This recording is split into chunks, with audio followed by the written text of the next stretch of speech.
छात्र संघ चुनाव की तैयारी कर रहे छात्रों के लिए एक बुरी खबर सामने आ रही है। उत्तराखंड में इस वर्ष छात्र संघ चुनाव नहीं होंगे। हालांकि गढ़वाल विश्वविद्यालय समेत कई महाविद्यालयों में छात्र संघ चुनाव पहले ही संपन्न कराए जा चुके हैं। उत्तराखंड हाईकोर्ट ने राजकीय विश्वविद्यालयों और महाविद्यालयों में छात्र संघ चुनाव को लेकर दायर जनहित याचिका पर सुनवाई की। मामले की सुनवाई करते हुए कार्यवाहक मुख्य न्यायाधीश मनोज कुमार तिवारी और न्यायमूर्ति विवेक भारती शर्मा ने इस पर फैसला दिया। राज्य सरकार के शासनादेश के आधार पर जनहित याचिका को निस्तारित कर दिया गया है। सरकार की तरफ से कहा गया कि उसने 23 अप्रैल 2024 को शासनादेश जारी कर कहा था कि 30 सितंबर तक छात्र संघ चुनाव हो जाने चाहिए, लेकिन विश्वविद्यालयों ने इस आदेश का अनुपालन नहीं किया।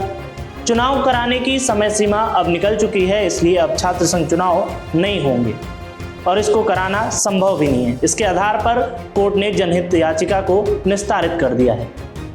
याचिकाकर्ता की तरफ से कहा गया कि सरकार अपने शासनादेश को लागू करने में सफल नहीं हुई है।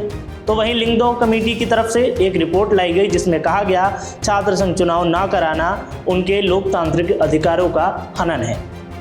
चाहे तो सरकार अपने आदेश को वापस लेकर छात्र संघ चुनाव करा सकती है। कमेटी की रिपोर्ट में स्पष्ट कहा गया कि एडमिशन होने के 8 सप्ताह के भीतर ही चुनाव हो जाने चाहिए थे ताकि उनकी पढ़ाई प्रभावित ना हो।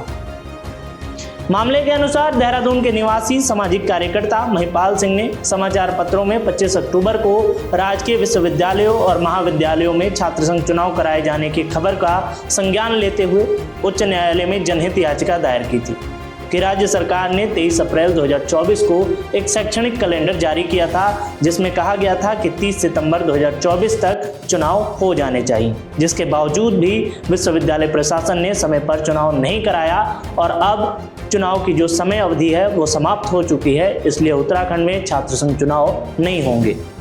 इससे छात्रों पर भी गहरा असर देखने को मिल रहा है। जो छात्र नेता पूरे साल अपने चुनाव की तैयारी कर रहे थे वो इससे नाराज हैं और धरना प्रदर्शन करने की भी बात कह रहे हैं। आपको बता दें कि छात्र संघ चुनाव विश्वविद्यालयों और महाविद्यालयों में इसलिए होते हैं कि वो छात्रों की हितों की बात करें और अपनी बातों को सरकार और विश्वविद्यालय प्रशासन तक या महाविद्यालय के प्रशासन तक पहुँचाए। लेकिन इसका एक पहलू ये भी है कि कई सारे छात्र ये आरोप लगाते हैं कि ये नेता जब चुनाव जीत जाते हैं उसके बाद या महाविद्यालय के या विश्वविद्यालय के काम नहीं आते और ना ही ये किसी प्रकार का कोई काम कराते हैं। हालांकि अब ये देखना है कि छात्र इसको लेकर विरोध प्रदर्शन करते हैं या धरना प्रदर्शन करते हैं। अब देखने वाली बात यह है कि क्या हाईकोर्ट अपने इस फैसले पर अडिग रहता है या इसमें कोई संशोधन हो सकता है। बने रहिए हमारे साथ और देखते रहें द हॉक। धन्यवाद।